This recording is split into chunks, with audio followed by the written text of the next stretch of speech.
Hello, everyone, and welcome to Revolution Esports. We at Revolution are excited to bring you another season and now a post-season of Overwatch play and our third season of playoffs. Right now, tonight we're bringing you a GM match between Torbulance and 6ixGuns. This will be the finalists of the GM game as the rest of the divisions have finished their bracket. I am Paul. I'm going to be the host for this pregame show that we're bringing you live before our 8 p.m. tip-off, if you will, of our GM game alongside Maddie, who will be our color commentator for that game, and our analyst for this pregame show, Rins and Temporal. So we're going to lead this off with a little bracket review of where we are and how we got here. So in the Division 3 bracket postseason so far, that ended this week, and Golden Roses came out the winner. Temp was on the call for that, and so he has our review. Oh, wow. So Division 3 had quite an extensive play into the finals. So many teams in that division made the playoffs, and Golden Roses and Waypoint Opacity were the finalists. Of course, Paul mentioned Golden Roses took out the cup. Both of them managed to get on the way to the final, though Waypoint Opacity took down the top seed in the division, wasted potential. So this matchup looked very close on paper, and it delivered when it came to the match as well. This is a match that went to 6 maps. I know we're playing first to three, best of five, however you want to call it. It went to all 6 maps. We had a draw on Volskaya, which led us to play 2 control maps at the end. And even then, at the end, that last control map, we played Oasis. It went to all 3 rounds, and it went to 99 to 99 on the very last map of the match. This match was so nail-bitingly close. The final fight went for a minute and a half. That is how close this match was. But in the end, Golden Roses able to pull it out, pull themselves out of the fire, really, capture the point, and take home the championship. It was a fantastic match to watch, and I recommend you go back and watch the VOD, at least of that last Oasis map. Absolutely. And if we can catch that lightning in a bottle tonight, man, well, we would be in for such a great match. So moving on to Division 2 play and the finals for that, the Cause Gaming was our winner for that bracket, and Rins has that account. I was specking that match as well, not as a caster, but sitting on the sidelines as one of the subs for Helios.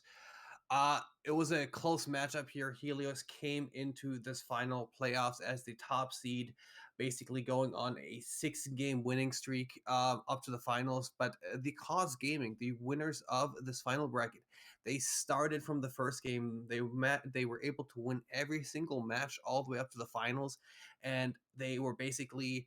I'm not sure what they did, but it seems that what they had was enough for bringing the victory, and they were able to come to Div 2 champions. And what an incredible series and end to that bracket. Meanwhile, in Division 1, a familiar winner at the end, Chocobros completing their three-peat. And so Temp has that account on the repeat winner. So Choco Bros, no stranger to being in the Division 1 finals, as you've just alluded to, and they made short work of it. It was a 3-0, but it does not do Shinigami justice, that scoreline. Each map was so close. There was one or two plays each map that if they'd gone the other way, Shinigami would have taken it out. So got to be heartbreaking for them, but congratulations to Choco Bros. They've shown why they are the Division 1 champions repeatedly. They put on a great performance, so coordinated, and particularly not always running what is, the standard meta at the moment. Running a lot of Winston, which these days you don't see much of, but Ignored Pie was doing such a fantastic job on that hero. It's no surprise they came out on top. That versatility really being a great factor and a great part and component of how they've been three-time champions. And so that brings us to tonight. So we've gone through Division 3, Division 2, Division 1, and that leaves our Grand Master bracket. We begin with No Weaver Academy and Voltage, and we are ending now with Turbulence and 6ixGuns Gaming. I'm going to welcome Maddie in here to begin our preview with one of our clips of 6ixGuns and to bring us into an analysis of this action. Yeah, for sure. And tonight we're going to be seeing two teams that have been fighting hard till the end, coming together for our finale of the GM bracket. And Turbulence, they will be the first team I talk about today, as they are a new and improved roster going into this matchup here, as they have a new comm structure, revamped team play, everything really. Their goals staying the same, however, which is to win OD, push higher, more practice, and more coaches as well. So looking over at their OD stats, they came out with a 7-3 record. So definitely not too shabby there. 26th in the entire standings with that record. And then going over to 6ixGuns, you're seeing first, worth mentioning for sure, it is Don Tony's birthday. Just have to make that very clear here. They've been together a little over a year, known for their unorthodox comps and aggressive playstyle, and in OD, they're doing the exact same thing, which is just trying to make it to the top. They actually had a 6-4 record, which placed them at 56 in this open division. And tonight we'll be seeing hopefully some more of Riri, who, going over to that clip on the Tracer on Oasis, actually just really was mopping the floor. And I mean, that was a game in the 7th week of our tournament here against No Weaver, and it was coming down to the wire. You were looking at a 99-99 situation, and really Riri clutched up. So I'm assuming we're going to punch it over to that clip now.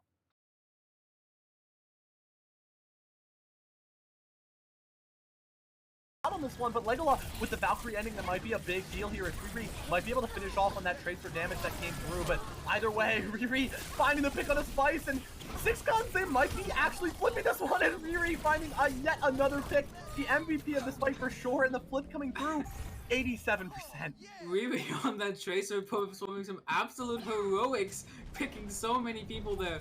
As a lot, it seemed a lot. All for 6ixGuns, the reverse sweep seemed doomed. But it's Savvy going down lane. Oh, Riri doing such a good job taking out Savvy as well here, and it's looking to be an advantage for 6ixGuns, but it doesn't matter because the beat drop's gonna come through. Riri, yet another Kaori going down, and this ball trying to stall things out, and Spice will be fighting the pick on a death, but as long as Riri's alive, they might be in a tough spot. The bomb coming through, and Yamitra finding a pick on the Cyclops, and Riri's Tracer finding yet another pick. 3 in this fight, trying to make it 4. The pulse bomb! Riri popping off. Savvy going down as well. Oh my gosh! Out on this one, but Legola with the Valkyrie. And so as we watch this back, so when we think in terms of the bans, especially with no McCree, no May, no Brig, what do you think is gonna, that we see in this clip is really gonna play in Riri and 6ixGuns' favor for tonight? Well, I mean, for sure, with no Brig, you're going to see just aggressive play coming out probably once again. And obviously, any opportunity to get Riri onto that Tracer after watching some of these clips and that match against No Weaver, and especially some of their playoff matchups, we want to see more of that dive play. And obviously, 6ixGuns able to throw whatever they can at you. That's one of the things that they like to stick to, is that just kind of, I guess, sporadic play style where they just bring out a bunch of different heroes. So definitely a good look there to see just like the potential they have in these overtime fights when they play those speedy characters to really flip that fight, because they were down so many people at one point and they were able to, stall it out with a bit of the Pharah Mercy as well as a Tracer play from Riri to just come back into that. And with pick after pick, really, I mean, it's just, that's the explosiveness that we can see from this team. So it's definitely going to be an interesting thing to look at tonight. And so with that, we'll look at a second clip here that Renz has prepared for us, and we're going to take another look at 6ixGuns before diving a bit more into Torbulance's plan of attack.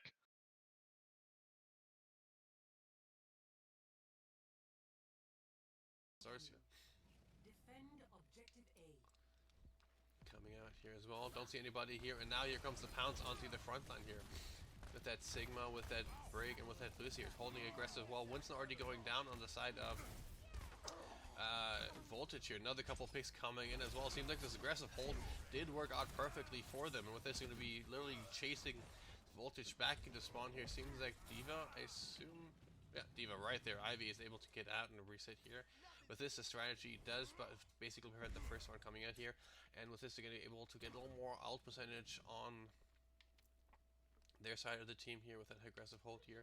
And with this, Destruction goes onto the Winston here, going from a stable comp with that May, and then with that Lucio, May, and with that pick coming in. And with this, it seems like they just needed that anti-dive combo with Zsor and Soul here coming in, picking up all the tanks here, picking up a couple of here. Death trying to clutch out as well as Lucio heals coming in. Pulse Bomb coming in, picking up Jam. It seems that 6ixGuns might have lost most of their team here, but they're still rocking out Death with them. Death and Hidden Shadow here, basically holding the Voltage team just by themselves here, with Klee here speeding them around, trying to keep them up as much as possible. And so we see a lot of excellent Tracer and Doomfist play. So Renz, what sort of things do you expect? Do you expect a repeat of that? Or do you think they'll just bring back some of those concepts for tonight's matchup? Well, for the current bans, we're following the OD ban, so break is banned here. They use in a different way, but so far, 6ixGuns has brought out only that Doomfist Tracer on Riri and Death, that combo in their previous matches up so far. And as you saw, they bring out the unorthodox strats, bring the half dive, half brawl comps out. They don't have the break for that comp themselves, but I'm expecting these kind of strats for 6ixGuns to come out as well. They ran both of them as well. They ran the Ryan Zarya for most of their matches as well. So it seems they're looking for a more of a aggressive style comp, more the picks as well. And as you saw this clip, and the other one is Death and Riri on their respective characters are a deadly force to be reckoned with. For sure, and we have to expect Death and Riri to be focal points of any game plan that 6ixGuns draws up tonight. Next, we'll begin to start looking into Torbulance, as we've covered 6ixGuns so far, and so we'll open up with a clip that Tempet will review, and we'll go to the clip now. But only guys, the grab comes out early. Oh, what a Prodigy grenade! Hits two, and hammer kill. Essel takes Prodigy out of the fight. The turret finishes off Cowrie as well. But only guys, the grab comes out early. So what are we looking at here, Tempet? And how do you think we bring that into tonight's matchup? So Turbulence, currently they're favouring a more brawly style. You see that Reinhardt up front, comboed with the Zarya or the Diva, depending on what kind of map they're playing on, what they're playing into. But this clip shows they're not only restricted to that play style. They're willing to throw open the gates and let anything go. And I think that's important against 6ixGuns, because 6ixGuns is not a team that's known for sticking strictly to the meta. They're willing to play around. So Turbulence is able to show that they're willing to play around too. They're not going to be beholden to one static meta that may get them in trouble against a team that is as flexible as 6ixGuns. For sure, and it will be great to see how that sort of plays out as Turbulence gets ready for their matchup tonight. And to continue this coverage with Turbulence, we're going to bring in their coach, Careless. So we're going to welcome him onto the set now. Careless, how are you doing tonight? I'm doing all right. How are you? We're doing great here, and so we're gonna just sort of pass this around the panel here and each give you a question. We're very clearly instructed, no softballs tonight, so we're gonna really, we're really gonna give you the great questions here. So when you're thinking of a matchup like 6ixGuns, we know that they are very versatile and how they have different comps. How do you prepare your team to go up against things that might not be very orthodox? So there's really two concepts that a team has to apply when fighting any other team that's not running meta, and they don't run meta. It's adaptation, which means how do we adjust our composition to maintain its base functionality, and then there's identifying the enemy team's win condition. We have to understand how they're looking to make their composition work. Are they taking fights slow? Are they spamming out? Are they looking for flanks? Are they looking for isolations? There's a lot of different strategies. It's innumerable the number of strategies that you could go for, and breaking their win condition is how a meta team has to do that. So meta is the way it is for a reason, because it's the most optimal, most consistent way of running the game. Does it mean that on any one specific map it is the best possible composition? No. And 6ixGuns is really good at running the exact optimal composition for any specific map. They're that kind of adaptable. Alrighty, and my next question for you is: we've seen Turbulence take a very aggressive approach in the past against some of the teams that they've gone up against. So what I have to ask you here is that something you're still looking to do? Obviously, that's something that's worked for you in the past. So do you want to continue that here, or do you think with the way that 6ixGuns plays, it might be safer to take a more reserved approach? What do you think is the overall best shot at really locking this one down tonight? So every team ever should look to be the aggressive, proactive team. If you wait for the enemy team to take their action, you've already started the fight at a disadvantage. You should always look to do your thing before they get to do their thing. It sounds kind of forehead, but it's by far and away the best way to run a team. So yeah, as far as are we going to maintain aggression? Yes. even more so against compositions we don't understand, because we have to get in there and we have to make fights happen to figure out how their compositions work.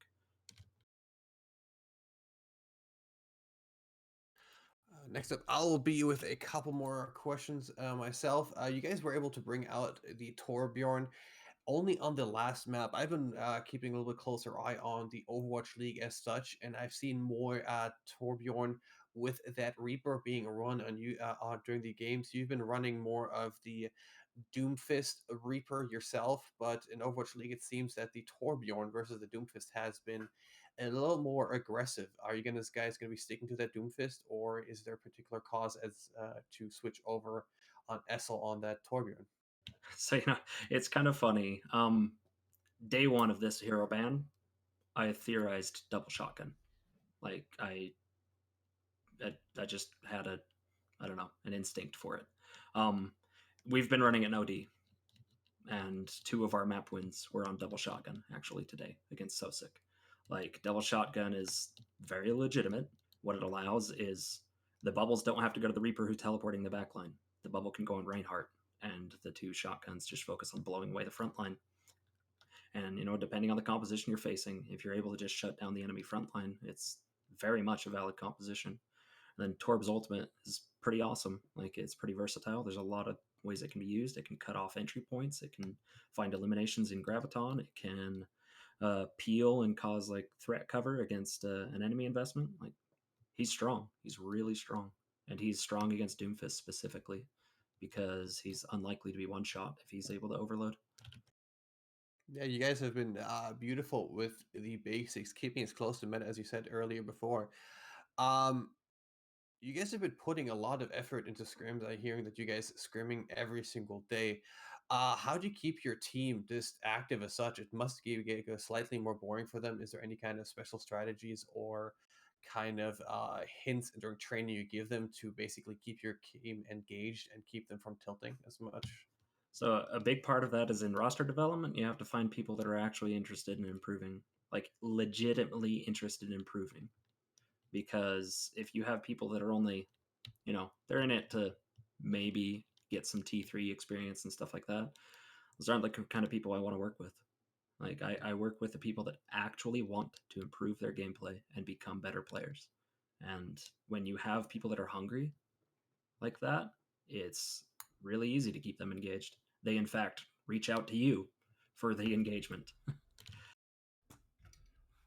With that, I think it's going to be temporal with the next couple of questions. Thank you for answering. Oh, I only have one question. How much effort is put in to incorporating Torbjorn into your strats? Well, so the thing with composition development in general, like regardless of whether or not it's Torbjorn or somebody else, Sombra, Tracer, whatever, you have to identify their function in the composition. You have to understand their tasks during any specific type of play, like during a push, during a graviton, and things like that, like what they're supposed to be doing. And just because it's Torbjorn and people have assigned him a bit of a meme status up until now, doesn't mean he gets any different attention. Like, he's just another component of the composition. So thank you again, Careless, for joining us. And so I'm going to lead you out on this. Is there anything specific you want to mention about how the season has been, with your team here or an open division, or any certain particular shoutouts or things you want to tell us before this broadcast? Just that we've gone undefeated up until this point. We're looking to keep that record through to the other side of the grand finals. 6ixGuns is a really strong team, and we're expecting a hell of a fight out of them.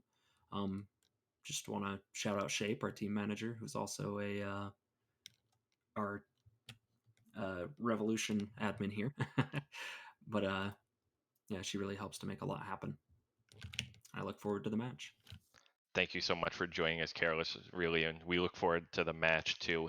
At this point, we will begin to prepare for tonight's match, so you will hear me and Maddie back on the call shortly with Sunmilk producing. So thank you to Careless for joining us. Thank you to Shape on the production, directing and everything here at Revolution, and thank you to Sunmilk on the production. So we're going to cut to break, but we will be staying live for Hype in the chat, and we'll be back in a few minutes with tonight's matchup of 6ixGuns versus Torbulance in our GM finals.